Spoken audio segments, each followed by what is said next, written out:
नमस्कार. आजच्या दिवसाची सुरुवात झाली आहे गरम गरम ढोकळ्याने. मस्तपैकी ब्रेकफास्ट केला आणि शॉपवर गेल्याच्या नंतर आज लंच पण बाहेरून ऑर्डर केलं होतं आणि मस्तपैकी लंच वगैरे केलं आणि त्यानंतर एन्जॉय केलं. आणि बराच वेळ शॉपवर गेल्याच्या नंतर आज गणेशोत्सव असल्यामुळे आम्हाला थोडंसं आज लवकर जायचं होतं, कारण गणेशाची स्थापना करायची होती.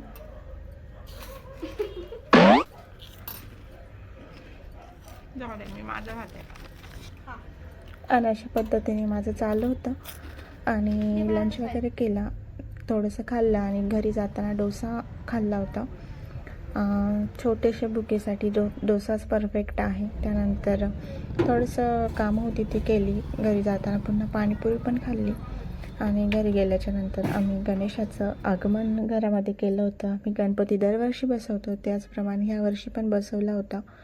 तर गणपती वगैरे बसवायचं काम चालू होतं. औक्षण वगैरे केलं आणि गणपतीला वाजत गाजत घरामध्ये आणलं होतं आम्ही. आणि या ठिकाणी पप्पा गणपतीला विराजमान करत होते. आणि दरवर्षीप्रमाणे यावर्षी पण आम्ही गणपती बसवला आणि डेकोरेशन वगैरे हे सगळं करायचं होतं आणि बरीच कामं होती, त्यामुळे खूप लेट झालं होतं गणपतीला ॲक्च्युली बसवायला. आणि खूप छान आणि चैतन्यमय वाटत होतं. तुम्ही गणपतीचं डेकोरेशन केलं का आणि गणपती बसवला का हे मला कमेंटमध्ये सांगायला अजिबात विसरू नका. आणि तुम्हाला कुठल्या विषयावर ब्लॉग बघायला आवडतील हे सुद्धा कमेंटमध्ये नक्की सांगा. चला तर मग भेटूयात पुढच्या व्हिडिओमध्ये. तोपर्यंत बाय.